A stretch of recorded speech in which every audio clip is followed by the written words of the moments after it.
अगर आप रहस्यमयी और डरावनी कहानियों के शौकीन हैं, तो ये कहानी आपके रोंगटे खड़े कर देगी।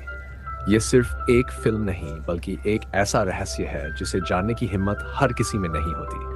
अगर आप हिम्मत रखते हैं, तो इस वीडियो को लाइक करें और चैनल को सब्सक्राइब जरूर करें। डियंट लंदन, पूरी कहानी।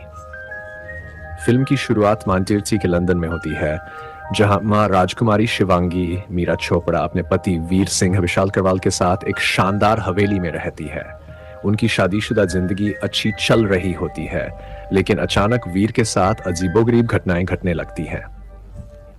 एक दिन शिवांगी को भारत से एक रहस्यमयी पार्सल मिलता है। जैसे ही वीर उस पार्सल को खोलता है, उसके शरीर में अजीब बदलाव आने लगते हैं। वह धीरे धीरे मानसिक और शारीरिक रूप से कमजोर पड़ने लगता है। उसे भयंकर सपने आने लगते हैं और कभी कभी वह अजीब आवाजें निकालने लगता है। धीरे धीरे वह पूरी तरह एक आत्मा के वश में हो जाता है और उसकी हालत और खराब होती जाती है। शिवांगी को समझ में नहीं आता कि यह सब कैसे हुआ। डॉक्टर और अन्य विशेषज्ञ भी वीर की इस रहस्यमयी बीमारी का कोई इलाज नहीं ढूंढ पाते। जब कोई हल नहीं निकलता, तो शिवांगी को याद आता है कि शायद काले जादू की वजह से ऐसा हो रहा है। अपने पति को बचाने के लिए शिवांगी भारत लौटती है और वहां एक तांत्रिक से मिलती है। तांत्रिक उसे बताता है कि वीर पर काला जादू किया गया है और इस समस्या का समाधान केवल जय शर्मन जोशी के पास हो सकता है, जो एक शक्तिशाली तांत्रिक और पूर्व प्रेमी भी है। शिवांगी जय से मिलने जाती है।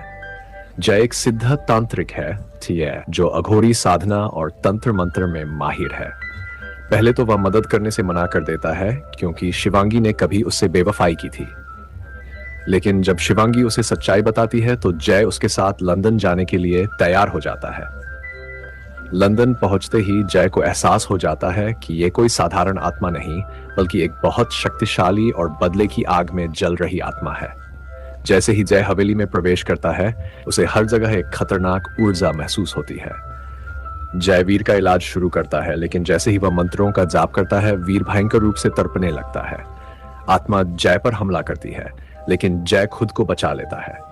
धीरे धीरे जय को समझ में आता है कि यह आत्मा कौन है और क्यों वीर को सता रही है। जय को पता चलता है कि यह आत्मा एक गरीब आदमी की है, जिसका नाम मीनाक्षी था। मीनाक्षी एक आम लड़की थी, जिसे जय और शिवांगी के परिवार के लोगों ने जिंदा जला दिया था। दरअसल शिवांगी के परिवार को डर था कि अगर जय मीनाक्षी से शादी कर लेगा, तो उनके कुल का नाम बदनाम हो जाएगा।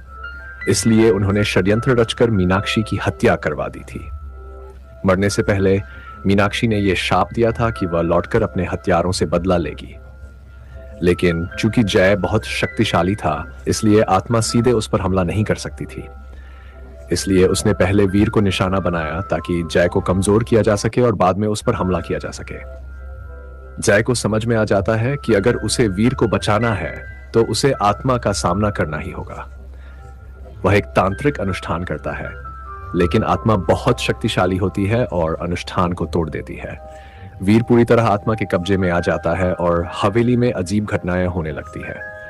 आत्मा शिवांगी पर भी हमला करती है, लेकिन जय उसे बचा लेता है।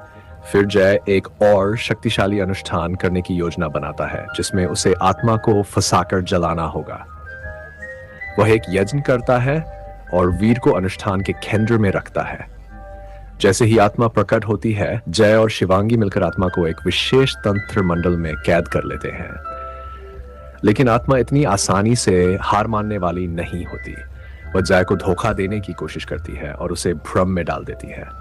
आखिरी समय में शिवांगी अपने प्यार की ताकत से आत्मा को पराजित कर देती है।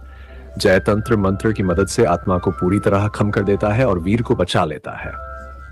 वीर धीरे धीरे ठीक होने लगता है और हवेली से सारी नकारात्मक ऊर्जा खत्म हो जाती है।